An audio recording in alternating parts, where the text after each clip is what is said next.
चलिए सोसाइटी में हम एक कदम और आगे बढ़ते हैं।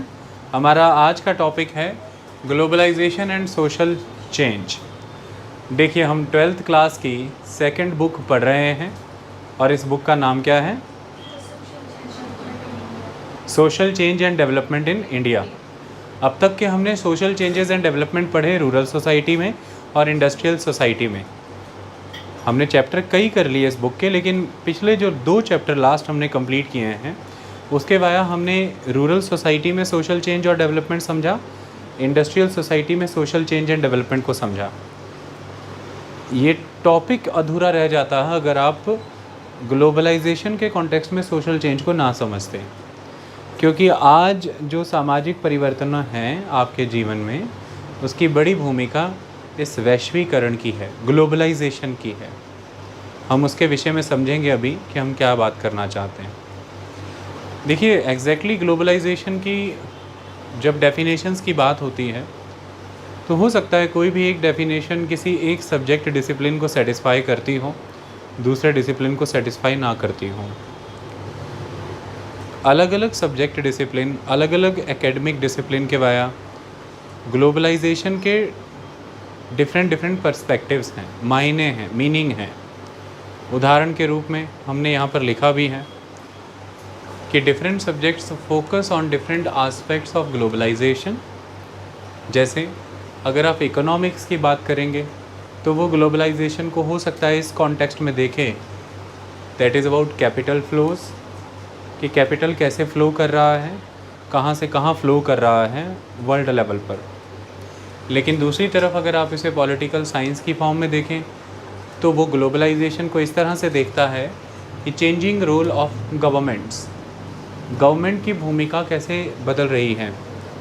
एक समय ऐसा हुआ करता था जब सरकार एक्टिव पार्टिसिपेंट थी इंडस्ट्रियल कंसर्न्स में और चीज़ों को खुद से प्रोड्यूस करती थी, चीज़ों की मार्केटिंग खुद करती थी।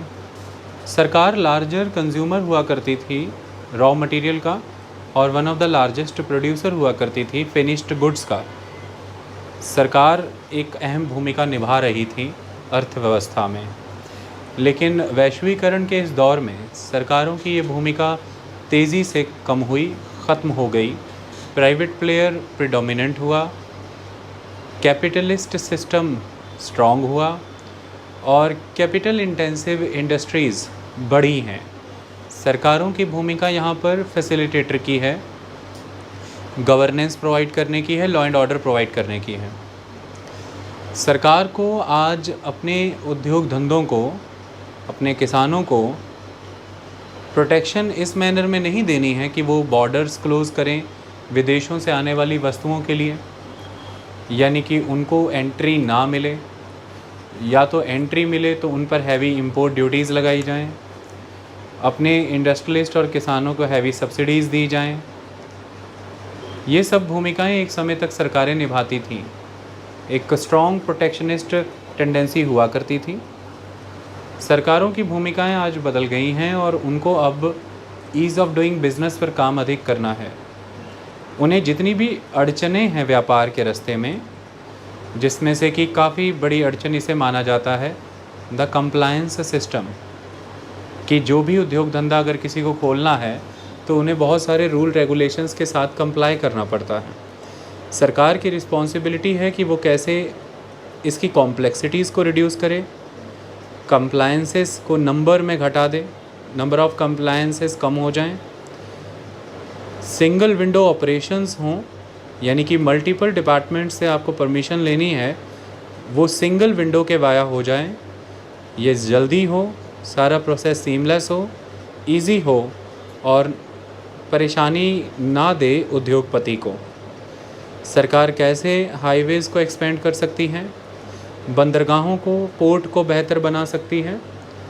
सरकार कैसे multi modal transit system, waterways, highways, यानी कि वाटरवेज़, रोडवेज़, रेलवेज़ और एयरवेज़, इनको आपस में जोड़ सकती है। यानी कि हमें ट्रांजिशन को बेटर करना है, फाइनेंशियल सेक्टर को रॉबस्ट बनाना है ताकि वो नेशनल इंटरनेशनल ट्रांजैक्शंस को फैसिलिटेट करा सकें। कई तरह के पेमेंट गेटवेज़ प्रोवाइड करने हैं।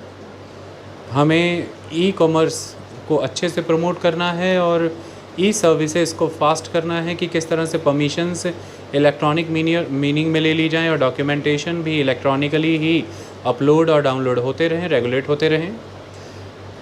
ये सभी चीज़ें सरकारें आज कर रही हैं। भूमिका बदल चुकी है वैश्वीकरण के दौर में, जबकि इसके पहले के दौर में, अगर मैं 1990 के पहले की बात करता हूँ, 1950 से 1990 का 40 वर्षों का भारत, तो सरकार की भूमिका बहुत अलग थी। सरकार जहाँ पर प्लानिंग का एक मेन प्लेयर हुआ करती थी, उसके साथ ही साथ सरकार प्रोडक्शन का भी एक मेन प्लेयर थी। 5 ईयर प्लानिंग, योजना बनाना सरकार की जिम्मेदारी थी। उस योजना को क्रियान्वित करना, एग्जीक्यूट करना और उसी योजना के मुताबिक निर्माण करना, यह भी सरकार ही की भूमिका हुआ करती थी। ये बदली है।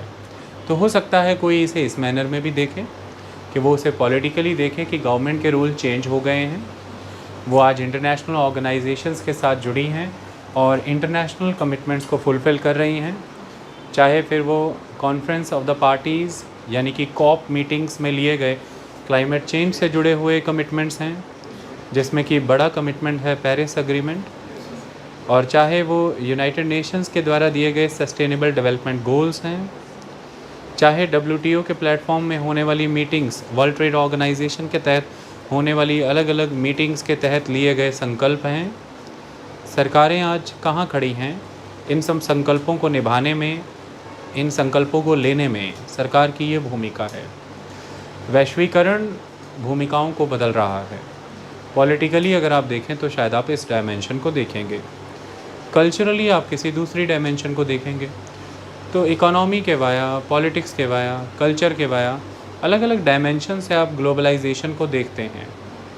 ग्लोबलाइजेशन के सब्जेक्ट, ब्रांच, डिसिप्लिन के अकॉर्डिंग एस्पेक्ट्स बदल जाते हैं, लेकिन ये कभी भी इतने रिजिड नहीं रह पाते हैं कि इन्हें आपस में एक दूसरे के साथ एक्सचेंजेस ना करने हों। जब भी आप इकोनॉमी की ब्रांच के तहत ग्लोबलाइजेशन को समझ रहे हैं, तो मैंने अभी आपको ये बताया, जब मैंने आपको समझाया था कि पॉलिटिकली गवर्नमेंट का रोल चेंज हो रहा था, पर गवर्नमेंट का रोल चेंज हो तो इकोनॉमिक मीनिंग मायने में ही रहा था। पहले गवर्नमेंट प्रोड्यूस कर रही थी और हम नहीं कर रही थी। अब गवर्नमेंट सिंपल एक फैसिलिटेटर है और गवर्नमेंट का काम है अड़चनों को हटाना, व्यापार को प्रोत्साहन देना। तो चाहे ये राजनीतिक क्षेत्र ही है, लेकिन आप काम तो अर्थव्यवस्था के क्षेत्र में कर रहे हैं। तो सब्जेक्ट ब्रांचेस एक दूसरे के साथ बोरो करती रहती हैं ग्लोबलाइजेशन के अंदर, लेकिन अलग अलग डायमेंशन के अलग अलग मीनिंग हैं। ग्लोबलाइजेशन को समझने के कॉम्प्रिहेंसिव तरीके हम अपनाएंगे इस चैप्टर के वाया, लेकिन उसके पहले आपको कुछ चीज़ें समझनी हैं।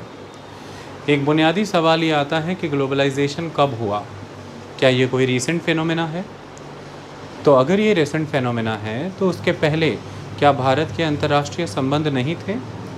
हमने प्राचीन काल से ही ये सुना है कि भारत के अंतर्राष्ट्रीय संबंध थे, कई रूप में। भारत में इन्वेडर्स के रूप में, या फिर ट्रैवलर्स के रूप में, या फिर पिलग्रिम्स के रूप में, किन्हीं फॉर्म्स में विदेशी भारत आते रहे हैं और भारतीय भी विदेश जाते रहे हैं। आपने ये चीज़ें देखी हैं जब आपने ये देखा कि भारत में आर्यंस का एडवेंट हुआ। उसके बाद अगर आप पर्शियंस को देखें 550 BC के अराउंड, 326 BC के अराउंड आप ग्रीक्स को देखते हैं, और 185 BC ऑनवर्ड्स कई सेंट्रल एशियन पावर्स भारत आती हैं। चाहे आप इंडो ग्रीक्स की बात कर लें, चाहे आप पार्थियंस की बात कर लें, शकास कुसानाज, हूणाज, ये सभी भारत आते हैं। फिर आप मुस्लिम्स की बात करें तो अरब आते हैं, तुर्क आते हैं, मुग़ल आते हैं, बीच में अफ़गान भी आते हैं। ये सभी भारत आते हैं। और फिर यूरोपियंस, जिसमें अलग अलग शक्तियाँ भारत आती हैं, जैसे कि पुर्तगाली आते हैं, डच आते हैं, ब्रिटिश आते हैं, फ्रेंच आते हैं और डेन आते हैं। मुद्दा यहाँ पर यह है कि भारत में यह लोग आते रहे और भारतीय भी विदेश जाते रहे हैं।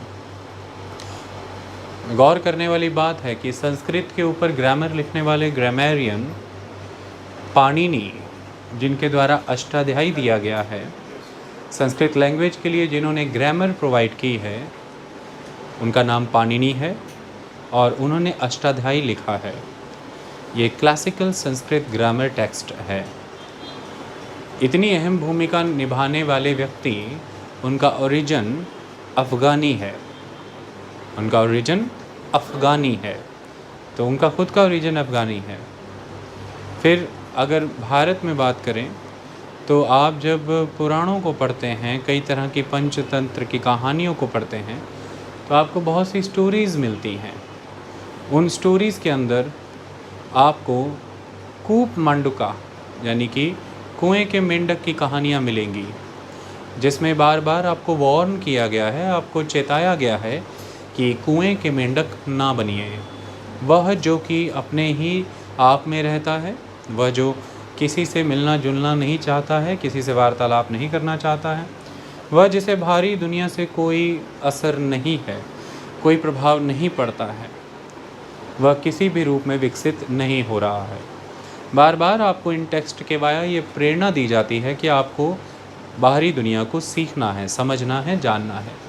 राष्ट्रीय स्तर पर आपको सामाजिक संबंध बनाने हैं, अंतर्राष्ट्रीय समाजों से मिलना है, नॉलेज एक्सचेंज होनी ज़रूरी है। आप अगर तीर्थ यात्राओं से लेकर के राजनीतिक और सांस्कृतिक वैज्ञानिक यात्राओं की बात करें तो वो भारत में नज़र आती हैं। दूर दराज के इलाकों में लोग आया जाया करते थे। साइंस के कई सेंटर्स भारत में इस्टेब्लिश हुए, जिनमें से एक महत्वपूर्ण सेंटर सेंट्रल इंडिया में उज्जैन के रूप में स्थापित हुआ है। एक शासक जो विक्रमादित्य हुआ करते थे, चाहे वो काल्पनिक ही रहे हैं ऐसा माना जाता है, लेकिन जो भी था उनके समय से उभरा है उज्जैन और लंबे समय तक एक सेंटर ऑफ लर्निंग बना रहा है, जो बाद में शिफ्ट होगा और वो इराक़ के बगदाद में चला जाएगा, जो उसके बाद शिफ्ट होकर के रेनेसेंस के दौरान इटली के फ्लोरेंस में चला जाएगा। तो इस तरह के लर्निंग सेंटर्स भारत में रहे हैं और उसका कारण यही है कि हमेशा से ही एस्ट्रोलॉजी, एस्ट्रोनॉमी, मेडिसिन्स और इन क्षेत्रों में भारत और ग्रीक फिलोसोफर्स और स्कॉलर्स के बीच में एक्सचेंजेस होते रहे हैं। भारत के द्वारा किए गए काम और रोमन और ग्रीक सभ्यता में किए गए कामों का आदान प्रदान निरंतर हुआ है, तो ये चीज़ें स्थापित हुई हैं। आप भारत के क्षेत्र में किन्हीं भी कलाओं की बात कर लें, चाहे वो वास्तुकला है या स्थापत्य कला है, किसी भी तरह से आप स्कल्पचर्स की बात करें, आर्किटेक्चरल स्टाइल्स की बात करें, आपको ऐसी शैलियाँ नज़र आएंगी जो मिश्रित हैं। जैसे कि गांधार शैली, वो एक मिश्रित शैली है। हमें ऐसा लगता है कि उसमें मथुरा शैली के कुछ गुण नज़र आते हैं, गांधार के इंडिजीनियस गुण हैं, और इसके साथ ही उसमें तमाम विश्व भर की शैलियाँ समाई हैं, क्योंकि उन विश्व भर की शैलियों को ग्रीक शासकों ने अपनी शैली बना लिया था। इस तरह से उन ग्रीक शासकों के प्रभाव के कारण गांधार के उत्तर पश्चिम इस क्षेत्र में विकसित होने वाली यह गांधार शैली अपने आप में इस बात का प्रत्यक्ष प्रमाण है कि भारत के वैश्विक संबंध थे। चाहे वो सिल्क रूट की बात हो, जिसके तहत सामान का आवागमन हुआ करता था, भारत का एक लंबे समय तक कुषाण शासक कनिष्क और उसके बाद के समय तक उन सिल्क रूट पर कंट्रोल रहा है। ये सिल्क रूट महत्वपूर्ण हुआ करते थे, जो चीन के पूर्वी छोर से लेकर के यूरोप के पश्चिमी क्षेत्रों तक जुड़ा करते थे। वो इसी सिल्क रूट के माध्यम से जुड़ते थे। आप अफ्रीका के पूर्वी तटीय इलाकों से, ईस्टर्न कोस्टल एरिया से, आप साउथ ईस्ट एशियन कंट्रीज़ से जुड़े हुए थे। ये आज वहाँ पर पाए जाने वाले आपके टेम्पल आर्किटेक्चरल स्टाइल, आपके रिलीजियस टेक्स्ट, आपकी सेक्रेड प्रैक्टिसेस वहाँ पर पाई जाती हैं, ये इन चीज़ों से प्रमाणित होता है। भारत के दक्षिणी क्षेत्रों में आपको पुर्तगालियों का, फ्रांसीसियों का आज भी कई शहरों में प्रभाव नज़र आता है, जैसे कि गोवा पुर्तगाल प्रभाव से प्रभावित है, और तमिलनाडु में अगर आप पुडुचेरी की बात करें तो वो फ्रेंच प्रभाव से प्रभावित है। ये अंतर्राष्ट्रीय संबंधों का ही नमूना है। ये हुआ करते थे। भारत सरकार के द्वारा आज के समय में चलाई गई कई योजनाएं, जिनमें प्रोजेक्ट मौसम है, जिससे ये स्थापित होता है कि हम अपने उन पुराने सांस्कृतिक मार्गों को, जो यातायात के मार्ग थे, व्यापार के मार्ग थे, जिन मुल्कों के साथ थे, उन्हें पुनर्जीवित करना चाहते हैं। वही संबंध हम पुनः स्थापित करना चाहते हैं। व्यापार कितना महत्वपूर्ण रहा होगा विश्वों के भीतर, ये इस बात से प्रमाणित होता है कि आप एक क्षेत्र का नाम अरेबियन सी रखते हैं, क्योंकि अरबी व्यापारियों का वहाँ पर प्रेडोमिनेंस था। तो कुल मिलाकर के ये महत्वपूर्ण है। अंतर्राष्ट्रीय स्तर पर व्यापार सदा हुआ है। 20 डिग्री नॉर्थ से 20 डिग्री साउथ लैटिट्यूड के बीच में चलने वाली सदाबहार पवनों को आप ट्रेड विंड्स कह करके पुकारते हैं। वो इसी कारण कि इस क्षेत्र में सदाबहार बहने वाली हवाओं के कारण व्यापार हुआ करता था समुद्री मार्गों के ज़रिए। तो ये महत्वपूर्ण है। मॉनसून की पवनों का भी व्यापार के लिए एक महत्वपूर्ण योगदान है। तो ये एक इम्पॉर्टेंट चीज़ है। पर क्या इसे ग्लोबलाइजेशन कहा जाए, ये बड़ा सवाल है। क्या ये एक तरह की ग्लोबल इंटरकनेक्शंस हैं या ये ग्लोबलाइजेशन है? That is the big question. Global interconnections Bharat के हमेशा से ही रहे हैं, अंतर्राष्ट्रीय स्तर पर हमेशा से रहे हैं, और उसके मैंने कुछ प्रमाण अभी आपको दिए भी हैं। कौन है ऐसा जो भारत नहीं आया? आपने पढ़ा भी है, सुना भी है। इब्न बतूता भारत आए हैं, और आप जानते हैं वो कहाँ के थे? मोरक्को के थे। वो भारत आए हैं और वो दक्षिण भारत की ओर भी गए हैं। विजयनगर का जिक्र उनके द्वारा मिलता है। फिर इसके अलावा और बहुत से लोग, जिनमें ह्योन-सांग बहुत महत्वपूर्ण हैं, इत्सिंग बहुत महत्वपूर्ण हैं। विजयनगर शासकों के दरबार में कई विदेशी आए हैं, चाहे वो रशियन हैं, चाहे इटालियन हैं, चाहे पुर्तगाली है, और चाहे वो पर्शियन दरबारों से आए हों, लेकिन आए हैं। इसी तरह से कई भारतीय भी विदेश गए हैं। तो एक अच्छा खासा इतिहास का खाका हमें विदेशी वृतांत से भी मिलता है। फॉरेन ट्रैवलॉग्स के द्वारा भी हम ये समझ पाते हैं कि भारत का समाज, संस्कृति, राजनीति और धर्म कैसा था, भारत उस समय में कैसा था। ये इसीलिए ही समझ पाते हैं कि भारत की एक कनेक्टिविटी अंतर्राष्ट्रीय स्तर पर थी। हमें ये अच्छी तरह से पता है कि मौर्य दरबार में विदेशी अम्बेसडर्स आते थे, और यहाँ से भी विदेशों में अम्बेसडर्स भेजे जाते थे। ये हमने पढ़ा है। तो कुल मिलाकर के कहानी ये है कि एक इंटरकनेक्टिविटी थी। पर क्या ये ग्लोबलाइजेशन था? ये बड़ा क्वेश्चन है। हम इस डिस्कशन के वाया ग्लोबलाइजेशन के सही रूप को समझने का प्रयास कर रहे हैं कि असल में हम जब वैश्वीकरण की बात करते हैं, हम जब ग्लोबलाइजेशन की बात करते हैं, हम किसकी बात करते हैं? लोगों का एक जगह से दूसरी जगह जाना, उनके बीच में बनने संबंध, मेल मिलाप, हम इसकी बात करते हैं या किसी और चीज़ की बात करते हैं? That is important. हम अभी उस पर डिस्कशन करेंगे। सवाल बड़ा यहाँ पर ये पैदा होता है कि हम इसे किस कॉन्टेक्स्ट में पढ़ रहे हैं। हम इसे सोसाइटी के अंडर पढ़ रहे हैं। सोसाइटी को स्टडी करने की रिस्पॉन्सिबिलिटी सोशियोलॉजी की है। सोसाइटी को सोशियोलॉजी कैसे देखती है, ये इम्पॉर्टेंट क्वेश्चन है। सोशियोलॉजिस्ट सोसाइटी को इस मायने में देखती है कि वो जिन भी चीज़ों का आपके साथ डिस्कशन कर रही है, यानी कि वो जिन चीज़ों के बारे में आपको इन्फॉर्म कर रही है, वो सिर्फ़ उन्हें इस मैनर में नहीं बताती कि ये क्या हैं, ये क्या हैं। वो आपको सिर्फ ये नहीं बता रही है कि ये लाल किला है, आपको ये नहीं बता रही हैं कि ये बृहदेश्वर मंदिर है। सोसाइटी की स्टडी जब सोशियोलॉजी के वाया आती है, तो जब बात ये आती है कि व्हाट इट इज़, कि ये क्या है, उससे महत्वपूर्ण क्वेश्चन ये है कि सोशियोलॉजी इसे कैसे पढ़ रही है, वो इसे कैसे समझ रही है।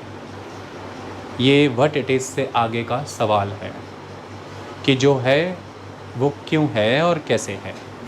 क्या है ये एक अलग बात है, वो क्यों है और कैसे है। जब हम क्यों हैं और कैसे हैं पर जिक्र करते हैं, तो फिर वैश्वीकरण को देखने का नज़रिया भी वैसा ही हो जाएगा। वैश्वीकरण क्या है, ये एक बात की बात है। वैश्वीकरण क्यों है और कैसे है, कैसा है, ये समझना ज़रूरी है। ये समझ जाएंगे तो बहुत से पहलुओं को समझ पाएंगे। सोसाइटी के तहत आप बहुत ही कॉम्प्रिहेंसिव चीज़ों को पढ़ते हैं। उदाहरण के रूप में मैं एक व्यक्ति से आरंभ करता हूँ। आप यह भी पढ़ते हैं सोसाइटी के तहत कि एक व्यक्ति की चॉइसेस कैसे निर्मित होती हैं, वो अपनी चॉइसेस कैसे डेवलप करता है, उस पर क्या इन्फ्लुएंस है सोशल इंस्टीट्यूशंस का, सोसाइटल वैल्यूज़ और नॉर्म्स का। वो कितनी फ्री थिंकिंग के वाया जीता है या वो कितना कंपल्सिव है, वो किन निर्णयों को लेने के लिए मुक्त है और कहाँ कहाँ पर वो बाध्य है। हम एक व्यक्ति को पढ़ते हैं, लेकिन इस व्यक्ति से आगे बढ़ कर के हम उस व्यक्ति की पूरी कलेक्टिविटी को भी पढ़ते हैं। हम उस कलेक्टिविटी पर पढ़ने वाले उस व्यक्ति की, वो जिस कलेक्टिव ग्रुप से बिलोंग करता है, उस पर पढ़ने वाले बड़े सामाजिक व्यवस्था का प्रभाव पड़ते हैं। यानी कि जैसे कि वर्ण व्यवस्था, वर्णाश्रम व्यवस्था, जैसे चतुराश्रम व्यवस्था, किस कलेक्टिविटी पे उसका कैसा प्रभाव है। दलितों की कलेक्टिविटी को इसकी अनुमति ही नहीं थी, शूद्रों को भी इसकी अनुमति नहीं थी, महिलाएं भी चतुराश्रम में नहीं जा सकती थीं।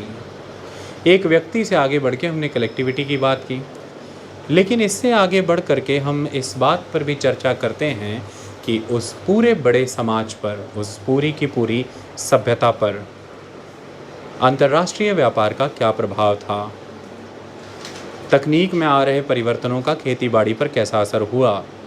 तो इसके तहत हम सिंधु घाटी सभ्यता की गुणों का जिक्र भी करते हैं। अंतर्राष्ट्रीय व्यापार में वो संपन्न थे, उनके अच्छे अंतर्राष्ट्रीय संबंध थे, वैज्ञानिक उपलब्धियां जो प्राप्त हुई कृषि के क्षेत्र में, इन कारणों से उनकी कृषि पैदावार भी बहुत बेहतर थी, वो सरप्लस प्रोड्यूस करते थे। हमने इसी आधार पर देखा कि नगर कैसे योजनाबद्ध तरीके से विकसित किए जाते थे। एक प्लान्ड मैनर में सिटीज़ की प्लानिंग होती थी, डेवलपमेंट होती थी। हमने ये देखा कि जब तक यह सभी गुण बरकरार रहे, मेंटेन रहे, उस सभ्यता में व्याप्त रहे, तब तक सभ्यता जीवित थी। हमने सभ्यता का डिक्लाइन देखा जब सभ्यता अपने इन गुणों से वंचित हो गई। धीरे धीरे सभ्यता अपने ही द्वारा की गई अति के कारण, रिसोर्सेज के एक्सट्रीम कंजम्पशन के कारण नष्ट हो गई। हमने इन चीज़ों को पढ़ा। एक व्यक्ति से आरंभ हो करके आपने पर्यावरण का, मौसम का, क्लाइमेट चेंज का, इंटरनेशनल ट्रेड का, साइंस एंड टेक्नोलॉजी का, एग्रीकल्चर के क्षेत्र में इनोवेशन से एग्रीकल्चर में आए बड़े प्रोडक्शन का, अच्छी टाउन प्लानिंग का, अच्छी गवर्नमेंट सिस्टम का, इस सब चीज़ों का प्रभाव समाज पर पड़ा। आपने उस समाज के अंदर आने वाले समूहों को समझा, प्रत्येक समूह में आने वाले व्यक्तियों को समझा। ये सब समझा सोसाइटी हर स्तर पर बात करती है। सोसाइटी यह भी बात करती है कि कैसे दो इंडिविजुअल में रिलेशंस इस्टेब्लिश होते हैं, और वो रिलेशनशिप दो मित्रों की बात है, या पति पत्नी की बात है, माँ बच्चे और परिवार में बड़ों की बात है, या उनके पीयर ग्रुप की बात है, बच्चों की बात है। सोसाइटी यह भी जिक्र करता है, ये सब्जेक्ट ब्रांच की, यही लोग बड़े तंत्र के साथ कैसे संबंध बना रहे हैं, यानी कि ये राजनीतिक नियमों से कैसे प्रभावित हैं। देश की सरकारें किन सिद्धांतों पर काम कर रही हैं, वो ऑटोक्रेटिक हैं या डेमोक्रेटिक हैं। डेमोक्रेटिक इंस्टीट्यूशंस का इन इंडिविजुअल पर, इन ग्रुप्स पर क्या प्रभाव है, और ऑटोक्रेटिक इंस्टीट्यूशंस का क्या प्रभाव है। यानी कि आप सोसाइटी के वाया बहुत कॉम्प्रिहेंसिवली चीज़ों को देखते हैं। आप इंडिविजुअल से आरंभ होते हैं और बड़े प्रश्नों पर ख़त्म होते हैं। तेज़ी से बढ़ते हुए मीडिया का विश्व स्तर पर प्रत्येक जनमानस पर क्या प्रभाव पड़ रहा है, ये घरेलू संबंधों से लेकर के अंतर्राष्ट्रीय संबंधों को कैसे बदल रहा है। आज घरों में उसी बढ़ते हुए मीडिया के संसाधनों के कारण जनरेशन के बीच के संबंध कैसे हैं, आपसी सौहार्द कैसा है, और यही मीडिया कितनी बड़ी चुनौती है राज्यों के लिए, सरकारों के लिए, किन्हीं भी तरह की इलिसिट एक्टिविटीज़ को कंट्रोल करने के लिए। यही मीडिया कितना बड़ा वेपन भी है गवर्नमेंट के द्वारा ट्रैकिंग करने के लिए। यही मीडिया आवश्यक भी है सरकार के द्वारा अपनी योजनाएं लोगों तक पहुंचाने के लिए। हम इस बदलते हुए रूप को, मीडिया के इस योगदान को, सकारात्मक और नकारात्मक दोनों ही पहलुओं को पढ़ते हैं। निजी जीवन से लेकर के अंतर्राष्ट्रीय संबंधों तक, राज्य की नीतियों से लेकर के पारिवारिक प्रोग्रामों तक, हम इस एक मीडिया के एलिमेंट को स्टडी करते हैं। हम हर पक्ष को इस रूप में देखते हैं। उसी नज़रिए से हमें ग्लोबलाइजेशन को देखना ज़रूरी है, तो फिर बहुत ही कॉम्प्रिहेंसिवली देखना होगा उसे। जब हम कॉम्प्रिहेंसिवली देखने की बात करते हैं तो निकल कर कुछ ये आता है कि आपको इसका इकोनॉमिक, पॉलिटिकल और कल्चरल डायमेंशन देखना है। और आज के चैप्टर में हम इसके इकोनॉमिक डायमेंशन पर फोकस करने जा रहे हैं। हम पॉलिटिकल और कल्चरल डायमेंशन पर भी फोकस करेंगे, अभी इकोनॉमिक डायमेंशन पर फोकस है। पहला सवाल ये समझ लेते हैं कि क्या भारत की ग्लोबलाइजेशन के क्षेत्र में पहले किसी तरह की कोई ग्लोबल इंटरकनेक्शंस रहे हैं या नहीं? क्या उन्हें ग्लोबलाइजेशन कहना सही था? और अगर आज ग्लोबलाइजेशन है तो फिर वो इंटरकनेक्शन से कितनी आगे बढ़ चुका है? जब हम ग्लोबल इंटरकनेक्शंस की बात करते हैं तो क्वेश्चन ये रेज होता है कि are global interconnections new to the world and to India? So no, answer is no. Global interconnections कभी भी न्यू नहीं थे, ये हमेशा से ही थे, इसमें कोई संदेह नहीं है। भारत की पृष्ठभूमि में अगर देखें तो द अर्ली ईयर्स, शुरुआती दौर में, और हम इस पर चर्चा कर चुके हैं, आरंभिक दौर के दौरान हम इस पर चर्चा कर चुके हैं। आपने पढ़ा है कि बुद्धिस्ट स्कॉलर भारत आए और भारत से बुद्धिज़्म के ये art style, sculpture making, text knowledge विश्व भर में लेकर के गए। और आप देख सकते हैं कि बुद्धिज़्म आज तमाम विश्व के मुल्कों में कितना प्रसिद्ध है। साउथ ईस्ट एशियन कंट्रीज़ में अगर आप जावा क्षेत्र की बात करें, वहाँ पर श्री विजय नगर, श्री विजय किंगडम के द्वारा स्थापित श्री विजय नगर, उस शहर की अगर बात करें तो ऐसे कई महत्वपूर्ण व्यक्ति, जिनमें से ह्यून सांग एक इम्पॉर्टेंट पर्सनैलिटी है जिसके द्वारा संस्कृत का ज्ञान उस क्षेत्र से प्राप्त किया गया। संस्कृत भारत से जुड़ी भाषा है, लेकिन उसका ज्ञान आप जावा क्षेत्र से प्राप्त कर रहे हैं, दक्षिणी पूर्व इलाकों से, साउथ ईस्टर्न एशियन कंट्रीज से। और इन तमाम क्षेत्रों में, चाहे वो थाईलैंड था, चाहे वियतनाम था, चाहे जावा, इंडोनेशिया, बर्मीज़ या फिर चाइनीज़ इलाके, यहाँ पर आपको वो वर्ड्स, वोकैबुलरीज़ मिलते हैं जो संस्कृत में व्याप्त हैं। ये बताता है हमारे उस समय के संबंधों को, उस पर हमें अब डिटेल में नहीं जाना है। मेन आस्पेक्ट है कि वो क्लियर है कि इंटरनेशनल कनेक्टिविटीज़ उस समय में भी हुआ करती थी, ये बड़ी चीज़ थी, बस वो क्लियर हो गया। Colonialism and the global connection, ये भी हमने पिछले चैप्टरों के दौरान बहुत डिटेल में समझ लिया है। कॉलोनियलिज्म की बात करें तो उसके बेस में कैपिटलिज्म था, और कैपिटलिज्म की प्री कंडीशंस ही ये बनती हैं, इधर आओ बेटा, कैपिटलिज्म की प्री कंडीशंस ही ये बनती हैं कि वो इंटरनेशनल कनेक्टिविटी को प्रमोट करें। कैपिटलिज्म के तहत आपको लार्ज अमाउंट में रॉ मटेरियल का एक्सेस करना है, तो आपको लार्ज अमाउंट में रिसोर्सेज चाहिए, जैसे कि रॉ मटेरियल, आपको कैपिटल चाहिए पैसा लगाने के लिए, आपको लेबर फोर्स चाहिए बड़े स्तर पर, आपको मार्केट्स चाहिए, है कि नहीं, और आपको larger control to the land चाहिए। ये सब रिक्वायरमेंट हैं कैपिटलिज्म की। आपको इंटरनेशनल ट्रेड रूट्स भी कंट्रोल करने हैं, नए ways of transport and communications होने ज़रूरी हैं। इन सब चीज़ों को अगर देखा जाए तो यकायक ही एक नीड क्रिएट होती है कि विश्व स्तर पर फैला जाए। यूरोप इसी कैपिटलिज्म के आधार पर कॉलोनियलिज्म कर पाया, उसने कॉलोनीज़ बनाई। उसे भारत का बाज़ार चाहिए था, भारत का कच्चा माल चाहिए था, भारत के लोग उसे एक कंज्यूमर बेस के रूप में चाहिए थे, और भारतीयों को ही बड़े स्तर पर इंडेंचर्ड लेबर बना करके कई ऐसे पैसिफिक ओशियंस, अटलांटिक ओशियन के आइलैंड नेशंस में ले जा कर के रखा गया एज अ लेबर। आपको यह भी पता होना चाहिए कि यही कॉलोनियलिज्म का दौर है जिस समय में one of the largest migrants Europeans बने हैं। उनकी बड़ी जनसंख्या अमेरिका में जाकर के बसी है और ऑस्ट्रेलिया में जाकर के बसी है।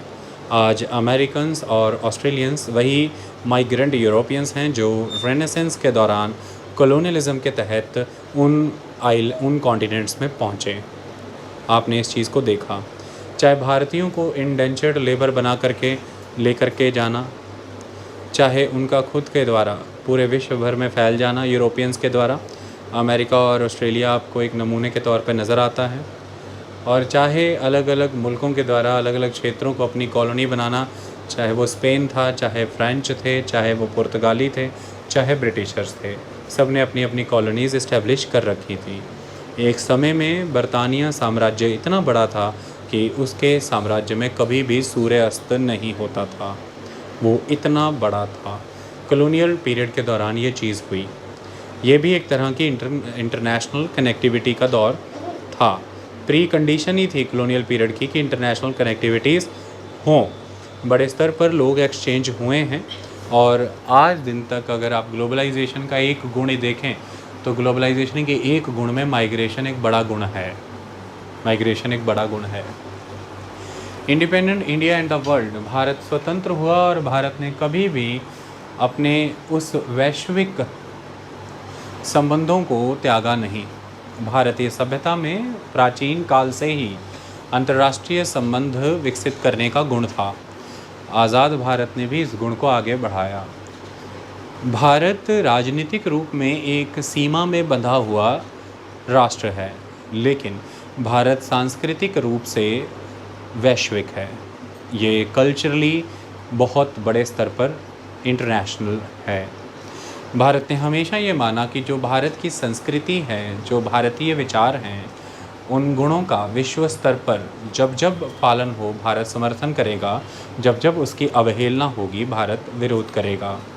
चाहे वो कोल्ड वॉर के दौरान भारत का नॉन अलाइंड मूवमेंट का फ्रंट खड़ा करना, जिन जिन भी विश्व के मुल्कों में आज़ादी के लिए जद्दोजहद चल रही थी, संघर्ष जिसे हम लिबरलाइजेशन या लिबर्टी का संघर्ष कहते हैं, भारत ने उसमें भूमिका निभाई।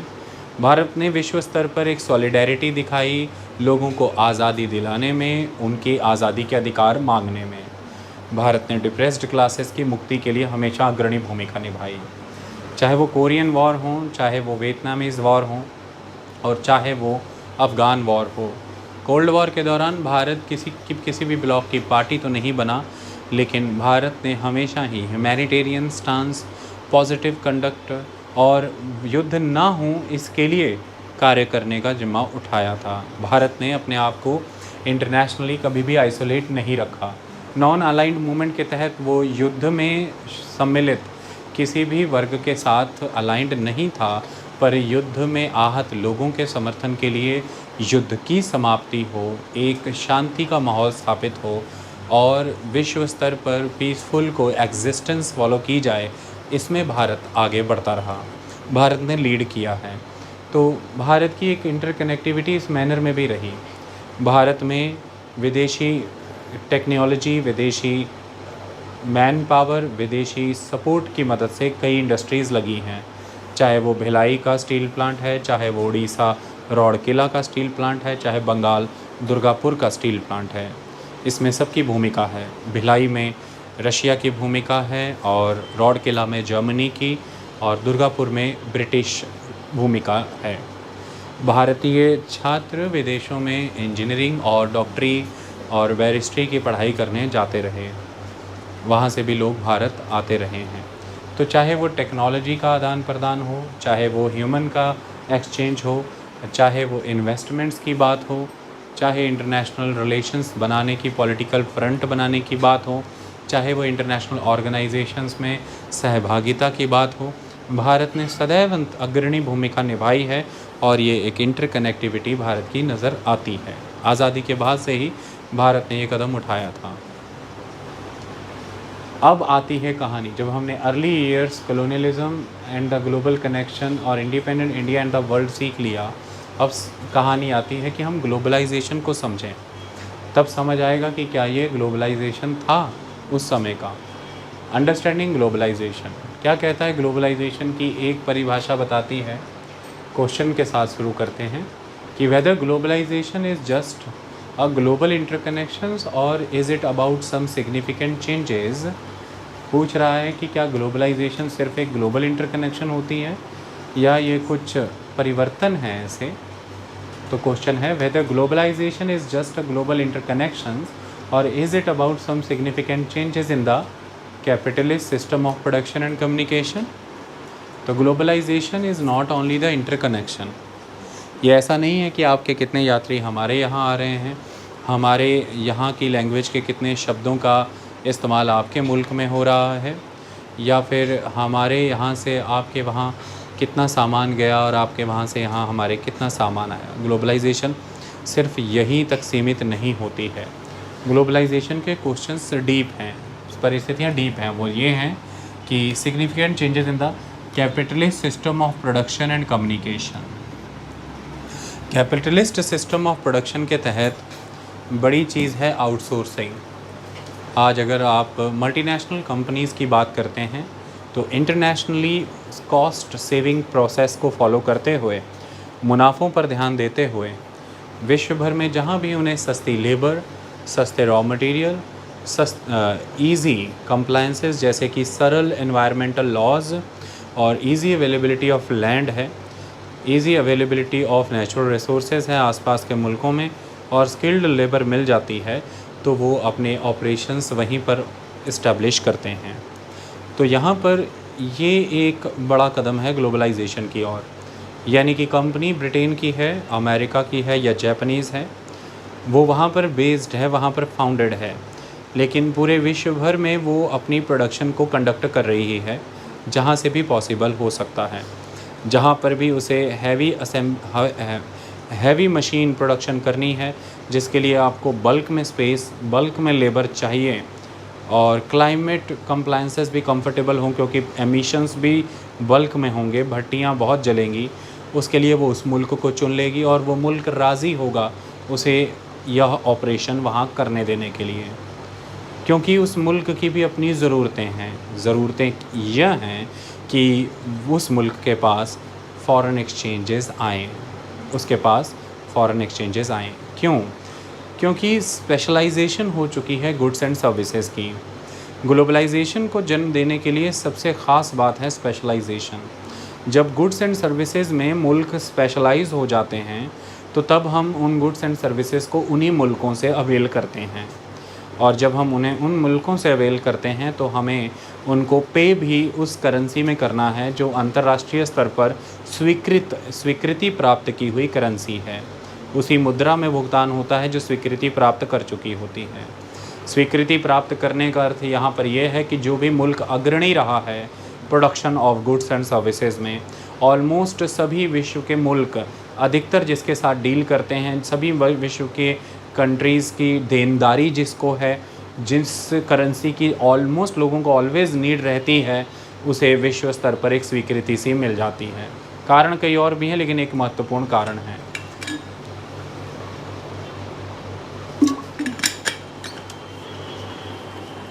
सपोज़ कीजिए कि मैं एक कंट्री हूँ और मेरी करेंसी है डॉलर। आपको भी मुझे बहुत से डॉलर देने हैं क्योंकि आप मुझसे बहुत सी चीज़ें लेते हैं। इन्हें भी मुझे बहुत से डॉलर देने हैं क्योंकि ये मुझसे बहुत सी चीज़ें लेते हैं। इन्हें भी मुझे बहुत से डॉलर 6 लोगों को मुझे बहुत से डॉलर देने हैं। अब ये 6 के 6 मुल्क आपस में भी जब ट्रेड करेंगे तो ये एक दूसरे पर यही प्रतिबंध लगाएंगे कि यार भाई डॉलर में ट्रेड करो। ये एक्स इस वाई को कुछ देगा तो इससे बदले में एक्सपेक्ट डॉलर करेगा ताकि इससे डॉलर लेके मुझे दे सकें, क्योंकि जब मैं केंद्र में आ गया हूँ, हर किसी का सरोकार मुझसे है, सब किसी को देना ही मुझे है और मेरी करेंसी डॉलर है, तो फिर हर कोई एक दूसरे से एक्सपेक्ट भी डॉलर ही करेगा। हर किसी अपने इन फॉरेन एक्सचेंजेस के लिए जिस करेंसी का रिज़र्व बनाना चाहेगा वो करेंसी डॉलर ही हो जाएगी। तो फॉरेन एक्सचेंज रिज़र्व बहुत इम्पॉर्टेंट हो जाएगा। ओके, ये फॉरेन एक्सचेंज रिज़र्व इतना इम्पॉर्टेंट क्यों है? क्योंकि आपको वो वस्तुएं उस मुल्क से मंगानी है। ये क्यों है? क्योंकि वो मुल्क उन वस्तुओं को बनाने में स्पेशलाइज हो चुका है। तो डिवीज़न ऑफ लेबर जब इस स्तर पर हो जाती है कि अलग अलग मुल्क स्पेशलाइज हो जाते हैं चीज़ों में, टेक्नोलॉजी के दम पर या किन्हीं भी मामलों में, तो आप वो चीज़ें वहाँ से मंगाने के लिए बाध्य हो जाते हैं।